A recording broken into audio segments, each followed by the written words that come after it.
Mesdames et messieurs, bonjour. Ce matin, je vais répondre à des préoccupations sur la succession en Côte d'Ivoire.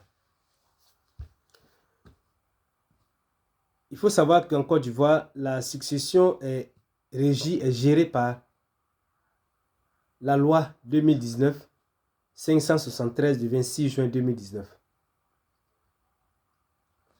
C'est cette loi qui a remplacé la loi de 1964, laquelle loi gérait la succession jusqu'à sa modification, jusqu'à sa suppression en 2019. C'est quoi le droit de succession? Le droit de succession, c'est l'ensemble des règles qui gèrent les biens d'une personne décédée, lesquels biens reviennent aux héritiers. Il y a deux types de succession en Côte d'Ivoire. Il y a la succession par testament et la succession sans testament, appelée succession ab intesta. La succession par testament, c'est cette succession-là qui est gérée par la loi sur les successions. Parce que la succession avec testament, le défunt a déjà réglé sa succession avant de partir. La succession s'ouvre à partir du décès de la personne. Dès que la personne est décédée, alors va s'ouvrir la succession. Même s'il y a un certain nombre de formalités accomplies, mais la succession s'ouvre à partir du décès. Parce qu'on ne peut pas succéder à une personne qui est encore en vie. Donc, à partir de la mort, du décès de la personne, va s'ouvrir la succession. Mais il y a des cas où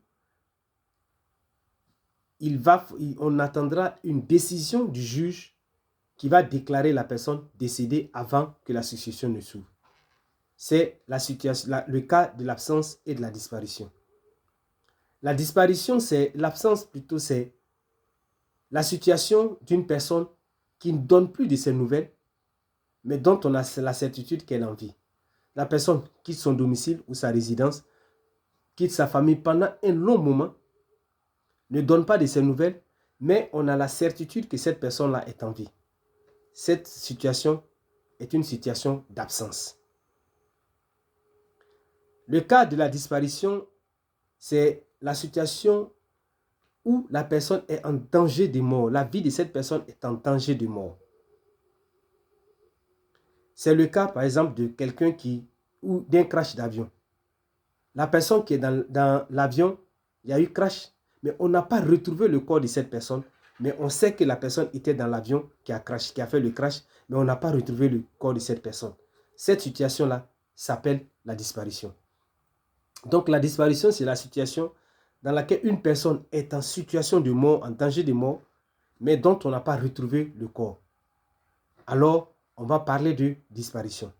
C'est qu'il y a eu un danger. On a certitude que la personne dans l'avion ou dans le bateau qui a chaviré dans la mer y était. Donc, le bateau qui chavire dans la mer, il y a danger de mort. L'avion qui crache, il y a danger de mort. Mais seulement qu'on n'a pas retrouvé le corps de cette personne. Nous sommes dans la situation de disparition.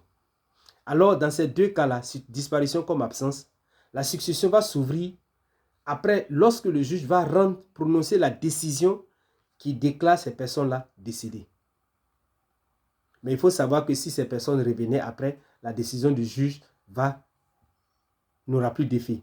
Mais la succession va s'ouvrir pour l'absent et pour le disparu à partir de la décision du jugement qui va déclarer ces personnes absentes ou disparues. Alors, il est bon de connaître la date de la succession, la date du décès. Parce qu'à partir de la date du décès, il y a plein de choses qui vont s'arrêter. À partir de la date du décès va servir à évaluer les biens du défunt à partir du mois. C'est-à-dire que depuis jusqu'à la date du décès. La date du décès va permettre de mettre fin à tous les mandats que le défunt avait donnés, à tous les pouvoirs que le défunt avait donnés à un certain nombre de personnes d'agir en son nom et pour son compte. La date du décès va permettre de dire si la personne avait des fonds au niveau de la banque, de mettre fin à toute transaction dans ces banques, ou si après la date du décès, il y a eu transaction, de pouvoir annuler ces transactions ou de rechercher les personnes qui ont effectué ces transactions. Donc, il est bon de connaître la date du décès. Ça. Mais qu'est-ce qui va prouver que la personne est décédée? C'est l'acte de décès qui va prouver que la personne est décédée. Parce que s'il y a eu décès, qu'il n'y a pas eu d'acte de décès, on considère que cette personne-là est encore en vie jusqu'à ce qu'il ait prouvé un acte de décès. Il ait fourni un acte de décès pour prouver effectivement que cette personne-là est décédée. Donc, si quelqu'un décède, que vous n'avez pas établi un acte de décès, au regard de la loi, cette personne est encore en vie. Donc, il n'est pas possible de succéder à cette personne, de faire le partage de ses biens dans le cadre de la succession. Donc, pour qu'on puisse parler de succession, il faudrait qu'il y ait décès. Et le décès se prouve par un acte de décès. Si vous n'avez pas pu faire l'acte de décès pendant le délai qui est donné, alors il vous revient de faire l'acte de décès par voie judiciaire. Donc, vous allez faire l'acte de décès par voie judiciaire et vous allez faire un jugement supplétif de décès qui va prouver qu'effectivement cette personne est décédée.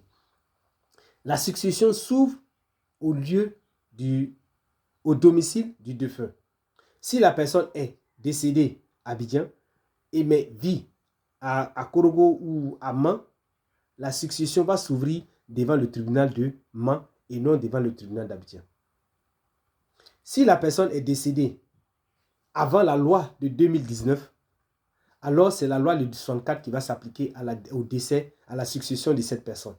Donc ça veut dire que si la personne est décédée en 2018 et que c'est maintenant que vous allez venir faire les formalités pour la succession de cette personne, on va vous appliquer non la loi de 2019, mais la loi de 1964 parce que la personne est décédée avant la promulgation de la loi de 2019 et que vous étiez censé faire les formalités dans cette période de la loi de 1964, mais vous ne l'avez pas fait.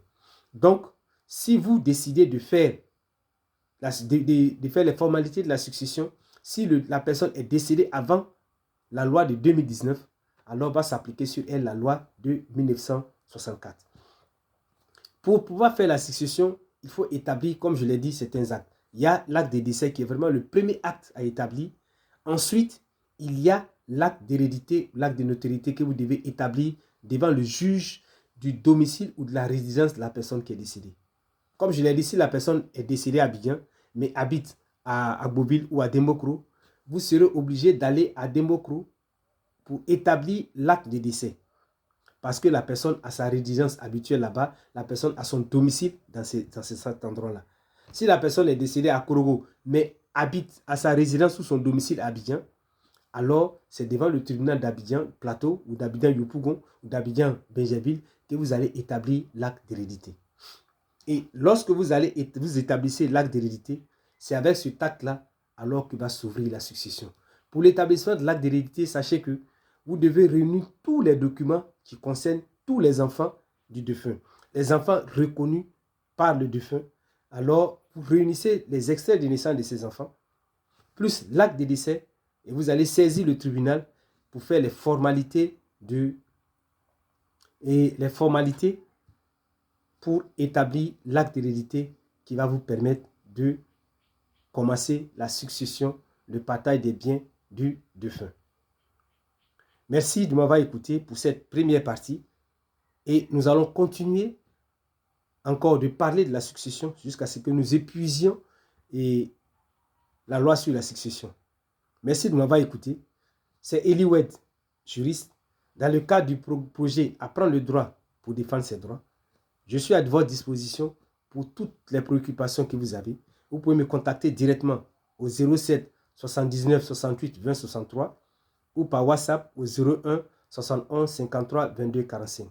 Merci pour votre attention. Merci de suivre les différentes vidéos que nous mettons en ligne. Que Dieu vous bénisse. Excellente journée.